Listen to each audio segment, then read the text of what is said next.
time for Book Show with your host, the irascible yet easily influenced Danny Marks. Hit it, Danny!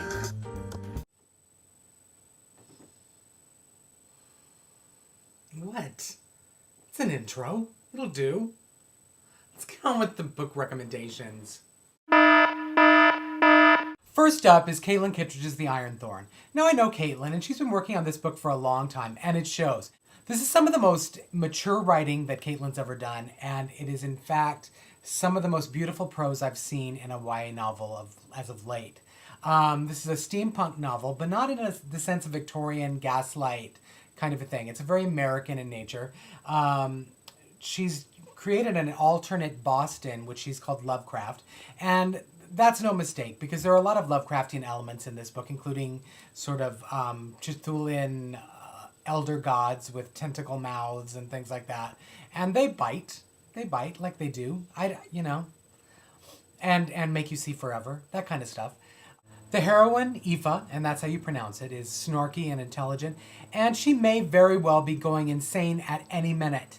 Her mother is in an insane asylum, her brother's crazy and missing, supposedly, and it's a lot to deal with, but Kittredge has made her a strong heroine that you believe will be able to overcome any obstacle. And it's got airships and, I guess, hot boys that may be love interests. It's got clockwork stuff. It's got creepy secret passageways and fairy rings. And it's got this thing called a castigator, which will haunt your dreams. It's... I give The Iron Thorn by Caitlin Kittredge 5 steam engines. Because I'm steampunk like that. So if there was ever a book that was on the cusp of a recommendation, it's this one. I'm going to say Divergent by Veronica Roth. It's definitely well worth your time. But you guys in the book blogging community and booktube community really hyped the shit out of this one. I mean, that usually kind of turns me off, but luckily for Roth, this really kind of panned out. It's got, I don't need to really explain it to anyone. Everyone knows what Divergent is about at this point. It's a dystopian, it's action-packed, it's got a pretty cool heroine that she's tough as nails and has to go through some really interesting trials and tribulations to get to the point where we know what's going on. There is a bit of a mystery that happens, and by the end of the book, it's really set up as a series, which is kind of unfortunate. And this is probably unfortunate for me as a reader, because I don't really get into series because I feel like I need to be on to the next book. If I was reading every single series that was out there that I started, I would never have time to do anything else but read. So I give Divergent by Veronica Roth 5 blistering flames in a flaming ring of, I don't know. It's that on the cover. That thing. 5 of those. So Mike Mullen's Ashfall, seen here, floating mysteriously above my hand, is a book that really sparked a lot of emotion in me. Surprising because I'm a cold-hearted bastard. And it's not just because it was a really sort of heightened, very exciting disaster kind of a book and a very apocalyptic book. Roughly, if you don't know about it, there's a caldera underneath Yellowstone National Park that erupts, which if it did, and I don't know if you've watched the Discovery Channel shows on the caldera, but if it were to erupt, it would absolutely be devastating to the United States in particular. Anyway, I would say the first 5 or 6 chapters really kind of capture this moment of a volcanic eruption really well. The darkness of it, the horror of it. And I know that from experience. I actually lived through the Mount Pinatubo eruption in the Philippines, and I had hoped to show you some stuff. Can't find it. For the life of me, I will eventually. I'll probably have a video just about that if you'd like to hear about it all. But there were times where it was just like it had created its own weather system. It was such a large and massive eruption that just kind of destroyed whole towns around where we had been evacuated. It was really horrifying. And in that sense, the book captures that immediately. It also captures a sense of what it would be like to be a refugee and as a teenager being a refugee and having to face very violent situations and struggles for getting food and things like that. The book also has a really believable romance, which I wasn't really expecting, but I was glad was in there, and ends up with a very much a dystopian thread that I think is going to carry the series throughout. Fantastically grim and terrifying in turns. Mike Mullen's Ashfall had me from the first page, really. It comes out October 11th, and I suggest you pre-order. It's that good. Go ahead and spend your money. You can wait, right? I give Mike Mullen's Ashfall 5 ashy volcanoes. I'm going to pause for a moment and toss in one of the rare adult books that I talk about on Bookshow. This is Beat the Reaper by Josh Bazell. I tore through this book like a bandsaw through a side of beef. So Dr. Peter Brown may or may not be a mafia hitman.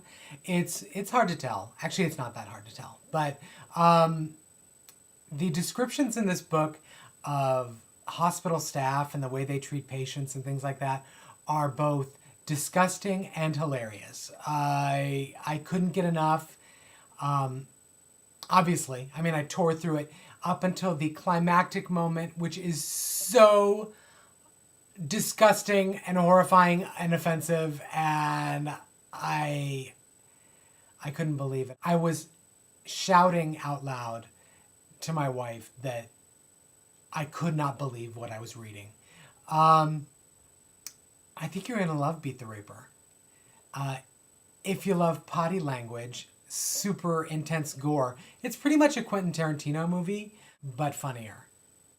I give Beat the Reaper by Josh Bazell 5 bloody femurs.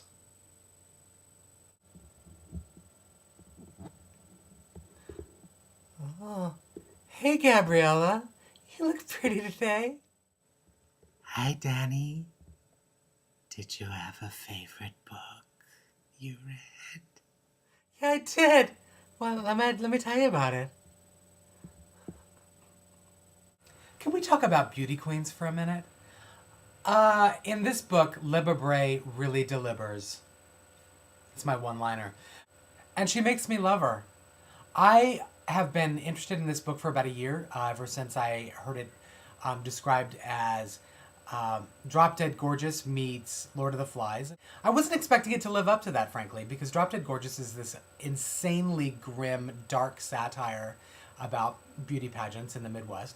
And Lord of the Flies is, of course, a brutal exposition of how society can deteriorate into anarchy and, violence. She totally pulled it off.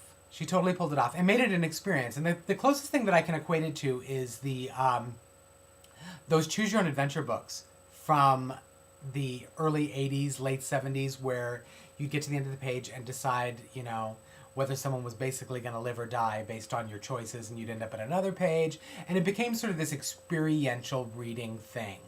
And that's really what Libba Bray has done. She's incorporated commercial breaks, fun fact sheets about each of the beauty queens that crash land on this island. They start off as caricatures of beauty queens, and by the end you realize they're anything but stereotypical. She builds their characters beautifully. The pacing is fantastic. Her satire is totally on point and really kind of focuses in on the commercialism of today and how corporations impact our government. And it's done in such a funny way, you can't help but let it get inside you and make you want to pick up a torch and burn down some Capitol buildings. I didn't say that. I wouldn't recommend that. I recommend the book. I don't recommend anarchy. I'm gonna give Beauty Queens by Libba Bray 5 glittery tiaras. On the next Book Show, more books! Also, Pretty Gabriella Eats Your Soul. I tore through that book like a mouse through a block of cheddar. I give Mike Mullen's Ashfall 5 ashy knees. I'm gonna give Beauty Queens by Libra Bray 5 smack'em jack'ems. I don't even know what that means.